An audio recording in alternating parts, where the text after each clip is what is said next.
Hey everyone, this is Derek Bros with the Conscious Resistance Network, and today we're going to talk about gun control, Donald Trump, and what it means for the future of America. First, though, I want to remind you guys to bookmark theconsciousresistance.com to make sure you get all of our latest content, all of our reports on Jeffrey Epstein, on 5G, our anarchist reports, our reports from other contributors like Regan Keeley. You can also see all of our alternative social media platforms, Minds, Steemit/DTube, Discord. You can join our text list right here on Remind. And of course, you want to support us, I recommend going to patreon.com. And if you want to support us by getting some Kratom and CBD, check out My Brave Botanicals right here. And when you purchase through them, that supports us. And I also would like to mention that all this month we are running a crowdfunding campaign, Support the Future of the Conscious Resistance Network. For those of you who understand the value that I provide and that I attempt to provide by raising awareness and talking about real issues that you won't hear elsewhere, I recommend, encourage you to support us however you can, because as I've mentioned in a last video, and you can see it right here, that all of my opportunities as a journalist in independent alternative media have pretty much dried up, and there are no more paying gigs due to censorship of online media and through the big tech companies, big wireless companies, etc. So if you want to support me so I can continue to bring you this important news, then please consider contributing one time to the crowdfunding campaign or on a monthly basis via Patreon. All right, guys, so let's get into this. You know the drill. Gun violence takes place this time in El Paso, Texas, and Dayton, Ohio, and immediately politicians start jumping on the call for more gun control and more gun regulation, which is understandable, honestly. Think about it. If you have all these different shootings taking place, there's a problem. People are going to react. They're going to call for a solution. Now, this video is not going to dive into, well, are these shootings real? Are they crisis actors? Or any of that kind of stuff. So if you're looking for that, this is not the video for you. We're looking at strictly at the facts of the matter. And the facts of the matter are this. There are reports of a shooting. There are gunfire going off. There are people, reported as dead. And in response to that, the various parts of the political parties, the Democratic parties typically, stand up and say, this is more nonsense. When are we going to actually do something about this? But this time's a little different. As of Friday morning, President Donald Trump said that the House and Senate are in serious discussions about implementing stricter background checks for Americans buying guns, and he also pledged that the NRA will have a seat at the table. Now, this comes again after these shootings, and on Monday, I believe it was, the very beginning, Trump started to say that he supports red flag laws. So he tweeted, I have also been speaking to the NRA and others so that their very strong views can be fully represented and respected. Guns should not be placed in the hands of mentally ill or deranged people. I am the biggest Second Amendment person there is, but we all must work together for the good and safety of our country. Common sense things can be done that are good for everyone. So it seems like a pretty balanced approach. But again, Donald Trump has, in his initial statements, has basically said that he would support background checks. He said that he would support taking guns away from people who have been deemed dangerous. And he was also blaming video games and things of that sort. But now we're starting to see that Trump is kind of in alignment with the left and some of the Democrats. And so some of the Republicans are also finally coming around. This is after Senate Majority Leader Mitch McConnell said earlier that expanding federal background checks on firearms will lead the discussion when the Senate returns in September.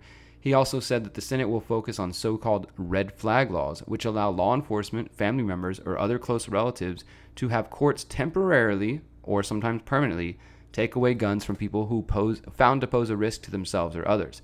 And we've been talking about this for months. I know I've been covering it on my radio show and other places, that red flag laws in Maryland, these things are starting to pop up, and it's starting to become sort of the new trend, the new wave of gun control, a red flag law. And as they just said, if say you're in an argument with your spouse and you punch a hole in the wall, or you act a little frustrated or aggravated, and somebody hears about that, or your spouse hears about that or sees it, and they're concerned, well, they might just go ahead and call it into the authorities and say, my partner, he's upset, he punched some holes in some walls, he said something angry, like, I'm gonna go hurt some people, or this makes me so mad, something along those lines. And the authorities say, okay, well, we have the right under the red flag laws to come take away the guns from your partner, and we're going to give him a mental health evaluation. We're going to hold him temporarily to see what exactly happens. So, you can see where this could go, because anybody theoretically could just call on somebody else. You get to that point where it's kind of like in 1984 where people are snitching on each other. They're turning on each other, and just for any particular reason, if you're upset with somebody, you could call the authorities and say, they acted this kind of crazy way. I want to go after them. I want you to go take their guns away from them. Now, this is what I'm describing is the system being abused. But we have to think about that. We have to think about the potentialities that await. We can't just assume the system's going to work perfectly and there's going to be only people who are actually dangerous are going to be targeted, and that this law will be applied to them. We've already seen that in other cases. So Mitch McConnell saying that the Senate will lead the way and will focus on red flag laws.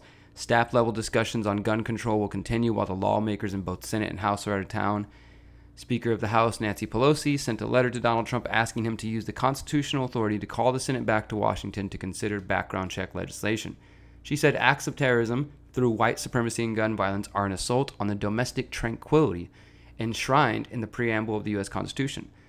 She also noted that Trump had expressed the need for stricter background checks after mass shooting events that took place recently. Mr. President, we have an opportunity to work in a bipartisan way to pass gun violence prevention background checks. However, Mitch McConnell, describing himself as the Grim Reaper, has been an obstacle to taking any action. This extraordinary moment in our history requires all of us to take extraordinary action to save lives. One bill mentioned by Pelosi is the bipartisan background check, which would require background checks on every gun purchase, while the Enhanced Background Checks Act would change the procedures for what happens when a background check is delayed. The bill passed the House in February but have not come up for a vote in the Senate, where they have significantly less support. So that's where we're at now. And again, Donald Trump, with his initial statements, it seems to be signaling support for red flag laws. And here's Pete Buttigieg, who is a Democratic presidential candidate, mayor of South Bend, Indiana. He, this week, also laid out his proposal for gun control, and his plan also calls for red flag laws and included $1 billion for combating radicalization and violent extremism. And I don't know exactly how they plan to combat extremism, but all I know, friends, is that this does not look good for the rest of us. Now, I've recently posted an article, it's on the YouTube channel, talking about there was a release of a report from the FBI describing conspiracy theorists as extremists, as domestic terrorists, essentially, or at least that they have the potential to become terrorists and to commit violent acts. So this push is going to continue. I mean, it's not just going to drop away and fall apart. Like, they're going to keep pushing this message. Now, let's look a little bit deeper, though. And I just wanted to, before we do that, identify that, look, Pete Buttigieg and some of the Democrats are now lining up with Trump. And maybe you could say, well, look, they're pushing him. They keep being shootings. Trump's got to do something, right? If he's going to, act.